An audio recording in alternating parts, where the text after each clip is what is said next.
Sa laki at lawak ng mundo, at sa gitna ng mga ingay na mayroon ito, at sa 8 bilyong mga taong naninirahan dito, paano mo mahahanap ang para sa'yo? Sa Pilipinas pa lang, kahit halugugin at paikot-ikutin, ay parang ang hirap hanapin at babalik ka na lang sa tanong na, nasaan na nga ba ang para sa akin? Tonight, we witness a love story written only by God. Not rushed, not forced, not planned by man. A story of 2 lives, 2 cities, 2 very different hearts, becoming one. An introvert and an extrovert. A guy from Laguna and a Chinese girl from Pasay. 2 worlds that felt so far apart, yet never outside of God's plan. But before this day happened, let's backtrack a bit. Siya si Jezreel, ang panganay ni na Pastor Celso at Mami Sena. Very quiet, very simple, deeply artistic. A pastor's kid who met the Lord at a very young age. He never courted anyone, never had a girlfriend. In fact, never niya na-imagine na ikakasal siya. He finished civil engineering, but his passion was always drawn to the digital arts.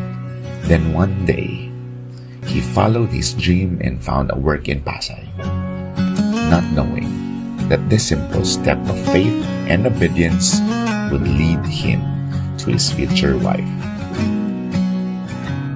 Siya naman si Shirley, a simple Chinese girl from Pasay, ang bunsong anak ni Fred at Anna.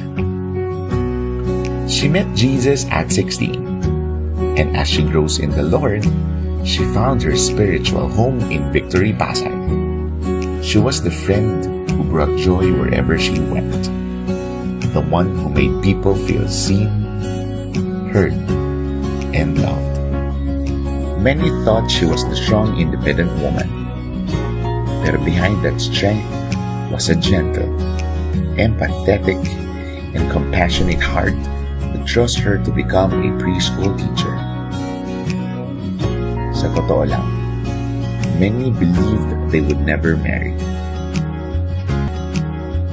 Jez, because he was so shy, and Shirley, because she was already in her late 30s. Parang imposible. Kahit na sila, they wondered, was marriage still part of God's plan for them? So they waited, they prayed, they surrendered.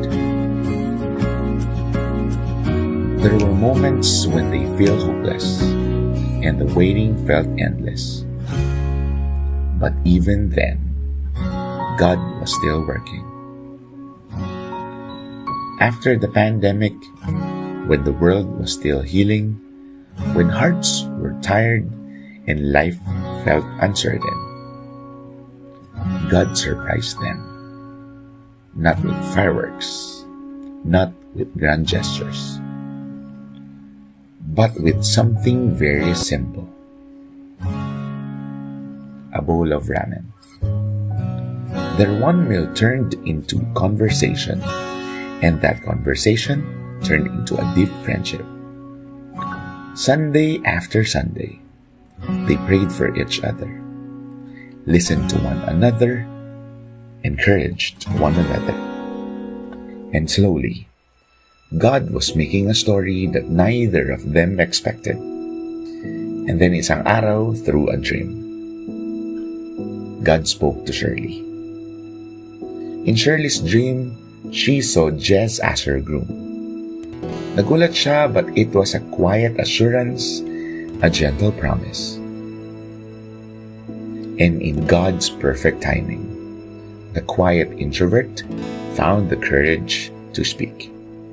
Jez confessed his feelings, not loudly, not dramatically, but sincerely, honestly, wholeheartedly. An introvert who listens deeply, an extrovert who loves loudly.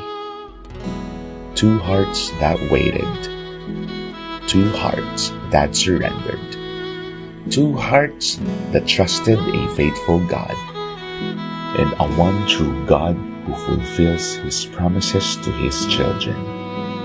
This is their love story. This is God's masterpiece.